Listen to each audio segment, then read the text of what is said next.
Good morning, everyone. This is Lynn Sugiyama speaking on behalf of the Arizona Buddhist Temple. Today, we are here to commemorate our loved ones who passed away during this month of October. This is our October Shotsuki Hoyo. So I'd like to read the names of our loved ones who passed away during this month. This is in loving memory of Suneo Amemiya, Aiko Fowles, Muneo Fuji, Chieko Goto, Akiko Hennessy, John Shigeyuki Hirohata, Sally Sueko Ishikawa, Albert Kurata, Yoshikatsu Kuwae, Kojiro Maruyama, Etsuko Matsumori, Kazutaro Mihara, Tameji Miyamoto, Fumiko Nakagawa, Shigeno Nakamura, Kita Okabe, Masaru Oshita,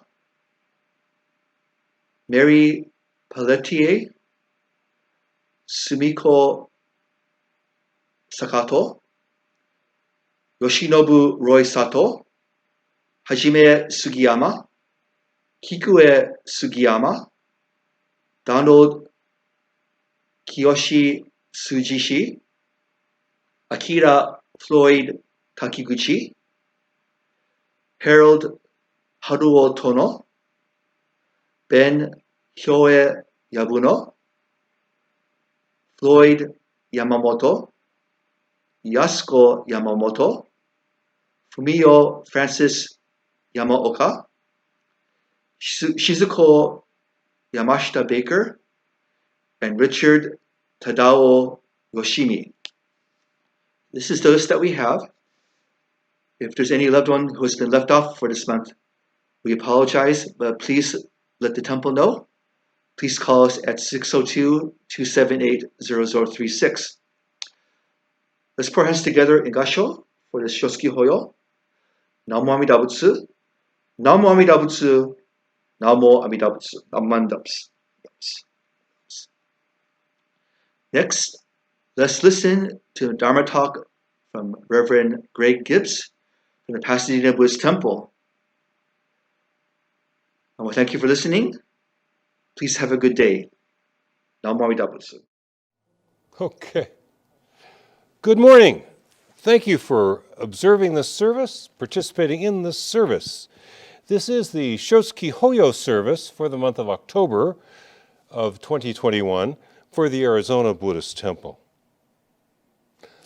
I want to thank Lynn, Michael, and Von Sensei Tachi and all of you for keeping the temple alive and thriving during this COVID pandemic. Those of you who are here specifically for the Shotsuki Memorial aspect of the service, please accept my sincere condolences. My wife lost her father last October, so the October Shotsuki Hoyo is an important one for my family too. Now, most of you know me well enough to know that I am convinced of our being reunited with our loved ones in the next life. You know me as a person who is utterly convinced of that. Of course, my being so sure about a vast life that's there for all of us, that includes reunion with our loved ones, my being so sure about this doesn't in itself do much for you. And I realize that, so forgive me for sharing my strong conviction in life after death. Buddhists don't all believe the same things. Some of you don't believe in a new life unfolding for each of us after death. You don't have to. And that group is waiting for me to move on to another topic, which I shall do. You don't have to believe in a new life unfolding for you after death. It's not a mandatory belief for Buddhists. What can and what must a Buddhist believe? That's the new topic. That's the other topic to finish the Dharma message with. Do you believe that all things are empty and that emptiness is all things? A lot of Buddhists still talk that way. Do you have to believe and utilize that tired, old oversimplification? No, you don't have to, but you can if you want to. Do you have to believe that Amida Buddha is working to liberate us all? Well, not to be a Buddhist, you don't. I believe that the Buddha is liberating me, but not all Buddhists share that vision, that belief, that image. We can say that all Buddhists believe in interdependence. However, we don't all mean the same thing by it. For most Theravadan monks, the fact that everything is interconnected is at best a neutral fact. It is sometimes taught in the pre-Mahayana streams of Buddhist tradition that interconnectedness is essentially the chains that bind us. This is the system that's trapping us and limiting us, interdependence.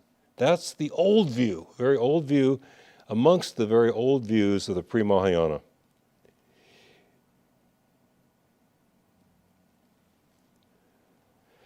That is not how we understand interconnectedness. That is not how we understand interdependence. That is not how the Mahayana understands this. For us, praticca samutpada, dependent co-arising, means that one thing does not obstruct another. It means that one person does not exclude another. It means that one thing flows into another and cannot be separated. As John Lennon put it, I am he as you are me, as we are all together. And I'll ask Lori to, no, I may not ask Lori to, but Lynn Sensei may want to consider adding John Lennon's name to the October Shotsuki Hoyo. He passed on October 9th. So, and John Lennon told us that I am he as you are me, as we are all together. That's the Mahayana view of interdependence, interconnectedness, interrelatedness. Very deep, very inclusive.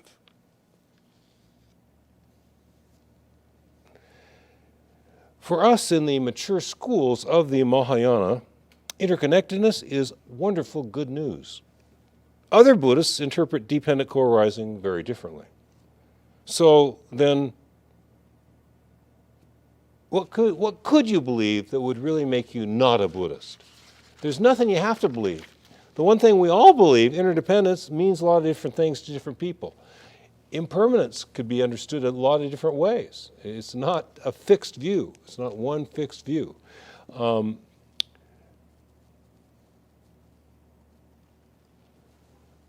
Traditionally, there have been none of our uniquely Buddhist ideas that you are said to have to believe as a Buddhist. If there's 1,000 Buddhist ideas, all Buddhists have some of them, and there's none of them that you have to believe.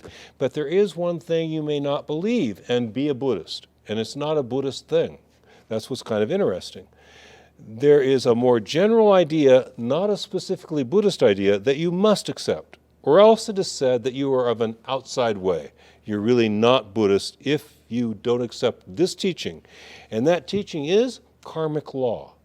This teaching precedes Buddhism, goes beyond Buddhism. Karmic law means that there is a cause and effect behind everything that happens. Karmic law means that if you do negative, destructive acts, you will have more negativity and destruction in your life. This is not the same thing as reward and punishment. This is not the same thing as the reward and punishment that is taught by Christianity and Judaism and Islam. Karmic law is not reward and punishment. It's just cause and effect. And karmic law is what goes around comes around. I suspect some of you have heard Buddhist teachers get up there and get on their high horse and say, karma is not just what goes around comes around. And here I am telling you, karma is what goes around comes around. This is my understanding of it.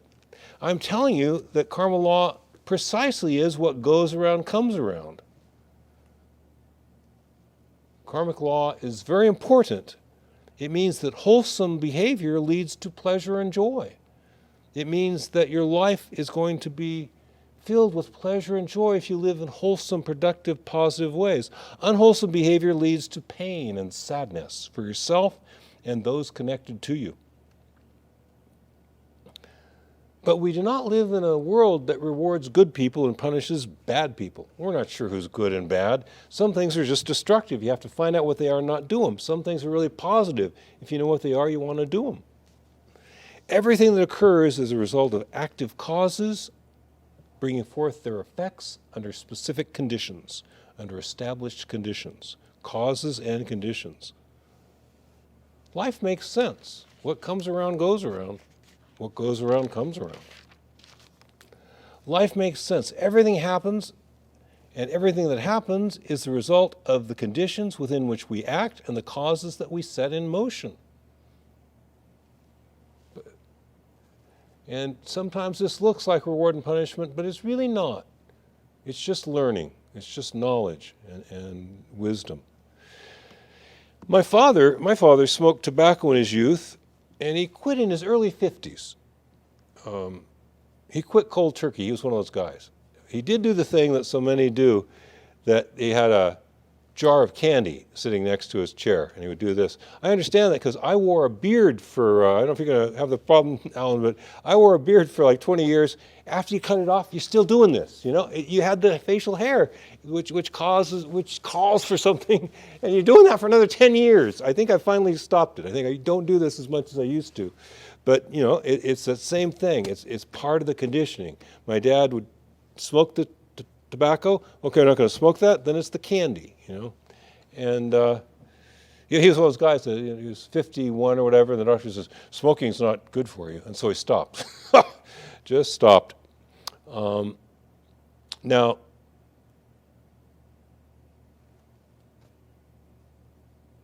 on the other hand, I met a man at the Nishi Betsuin. I'm sorry I've forgotten his name. He was a nice man. Nisei, Japanese-American, 1994. He was there for his wife's funeral. I don't remember why his wife passed away, but they were mid-60s maybe. And he had a pole with an oxygen tank. And after we did the service, he says to me, I stopped smoking 20 years ago, but it was too late. And I did his funeral about 3 or 4 years later. You know, it isn't that my father was a good man and he was a bad man. It's just, as we say, the luck of the draw. This is a destructive thing. If you stop in time, it's not going to get you. But what's in time, right? It's not the same for all of us. It's just not fair. Life is not fair. The Buddha never said life is fair. I don't know whoever did. Life is not fair. He was a good man. He didn't deserve this emphysema. If I met him when he was like 63 or so and he quit 20 years ago, it means he quit when he was 43, lives to be 68, and he dies of choking on his own phlegm with emphysema. That's really too bad. Now, it isn't that my father was morally superior to him, to the guy with emphysema. We are not punished or rewarded, but we had better look at the conditions we create and the causes that we set into motion.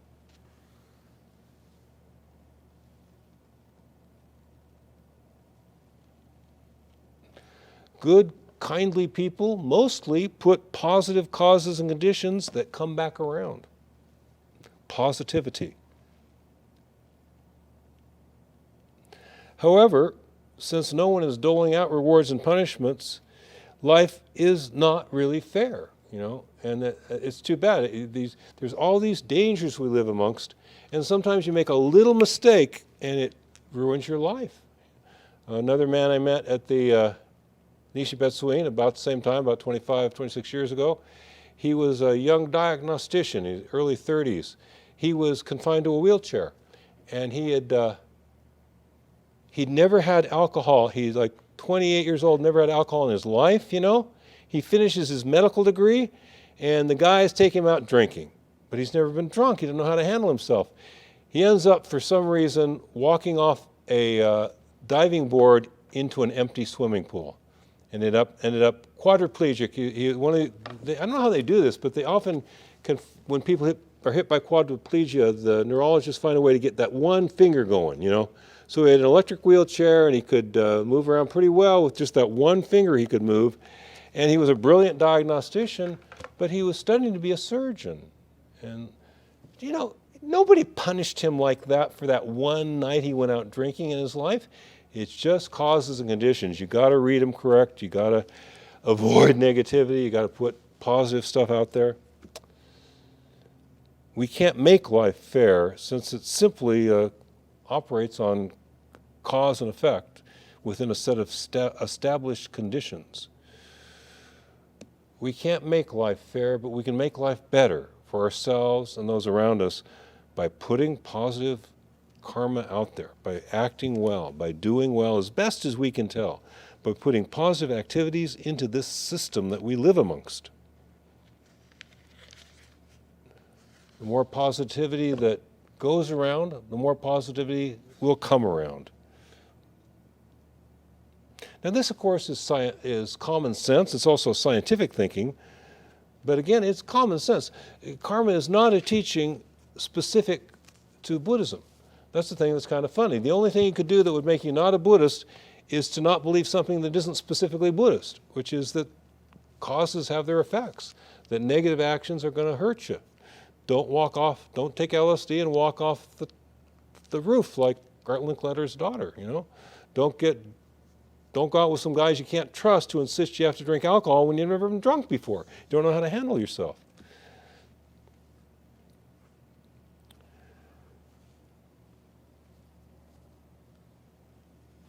Besides the teaching of karmic law, beyond karma, Buddhists believe a lot of things. Individual Buddhists believe all kinds of things.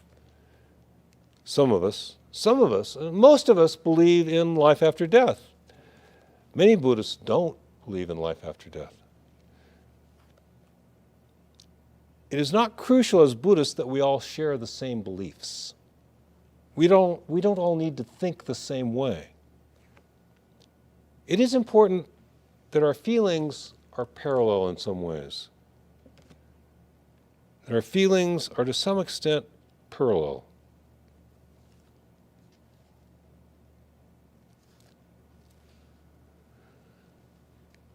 Buddhists, despite the positive influence of our teachings upon us, despite the positive influence that Buddhism has been in my life, I sometimes feel angry. I sometimes get angry. As you get older, you get angry more often. Panic thing comes up. I sometimes feel greedy. But you know what Buddhists almost never feel? Is superior to others.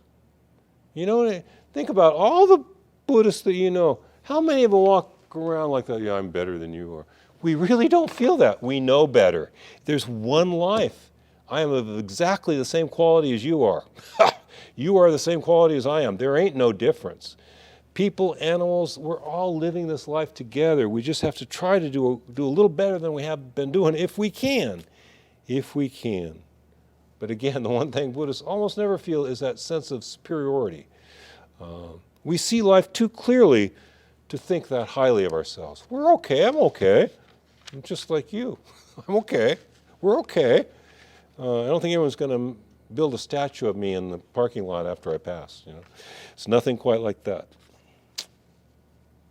Which positive feelings would we like to see paralleled in other Buddhists? Again, you look around, somebody that really is pompous and thinks they're better than you are, they're not Buddhists. They're not taking the teachings to heart. The teaching will unravel that pretense. It won't stop me from being angry. It won't stop me from being guilty and feeling greedy, but it will stop me from feeling superior to others. But what about positive feelings that no matter how we think or what ideas or practices or stream of tradition we're in, what do you see in Buddhists? And we have a number of feelings, feeling ranges that as Buddhists are quite positive. We tend to stay within certain feeling ranges. And this morning I want to emphasize composure. Buddhists often have a certain degree of composure. I've been Buddhist for 53 years, and Jodo Shinshu Buddhist for 38 years. And so it's kind of interesting to me, when I run into other non-Asian Americans who have all these ideas about Buddhism, and they ask me about it. And one thing that I've noticed consistently, ever since I became Jodo Shinshu, I must admit I didn't notice this so much when I was in Zen, but for the last 38 years as a Jodo Shinshu Buddhist, one non-Asian, non-Buddhist person after another will come up to me at some point and say, You Buddhists really face death well. This is noticed. People do notice this. This is a fact about us. You know, it really is. And there's something good about that. Something good about that. We remain steady despite that having to let go of people. And when it comes time for our death, we usually remain relatively composed during the process. Not always, of course, but so often Buddhists display an impressive composure on their deathbeds. In their winding down phase, on hospice, and at death itself.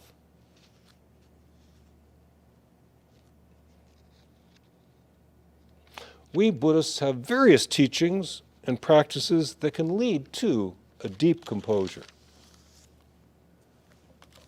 I dismissed the early Mahayana view that all forms are empty and emptiness is all forms as superficial, simplistic. Nonetheless, it continues to bring composure to many Buddhists. It's not wrong. I rely on the active liberation of Amida Buddha in the fulfillment of their promises. I rely on the Buddha's active liberation in the fulfillment of their promises. Most Zen Buddhists don't get that at all. I worked on koan meditation with Robert Aitken Roshi, who had a very good reputation for about a year. And he was into interfaith dialogue and interdenominational Buddhist dialogue. But after about a year of working with him, he finally said to me, I just don't get Pure Land Buddhism. And you know, I appreciated that because I understood what he was saying. You know, so many Zen or Tendai or Nichiren Buddhists say, oh, Pure Land Buddhism is not real Buddhism. You know, that's not what he's saying. He's saying, you know, I've been trying to figure out this stuff for about 30, I don't get it. You guys are different. And we are. We are. And it's not exactly the same as Zen. Not getting it and admitting it is the next best thing to getting it. The bad thing is pretending you get it when you don't get it. So maybe I don't get emptiness, right? Maybe. Actually, I think I do get it, but maybe I don't. I think I understand emptiness, but it doesn't nurture me. Let's talk about it. All forms are empty. Emptiness is the ultimate. It takes all forms. Okay, all right. I kind of understand that, but it does not nurture me. It doesn't give me composure. It doesn't take away a sense of superiority the way that the Nembutsu teaching does for me. Relying on the promise of Amida Buddha brings me composure. And composure feels like what Julian of Norwich said. And she told us that, and I will close with Julian of Norwich's phrase, because I think it carries the feeling of composure, a feeling that most Buddhists have to some degree through their tradition, through our tradition. And it is this explanation of composure we take from Julian of Norwich is this sense that all will be well, and all will be well, and every manner of thing will be well. Everything will be well.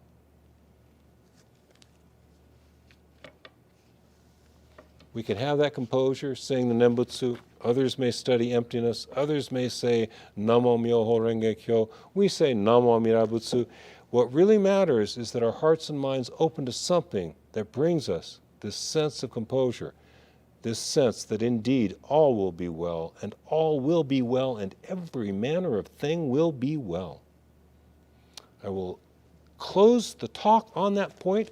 I thank the Arizona Buddhist Temple for including this Dharma talk in their service for Shotsuki Hoyo, October of 2021. And those who wish to, please join me at the end here in closing Gasho in saying the Buddha's name a few times together. We rely upon the source of limitless wisdom and endless life. Namo Amirabutsu, Namo Amirabutsu, Namo Dabutsu, Namo Dabutsu, Namo Amirabutsu, Namo Dabutsu. Thank you very much.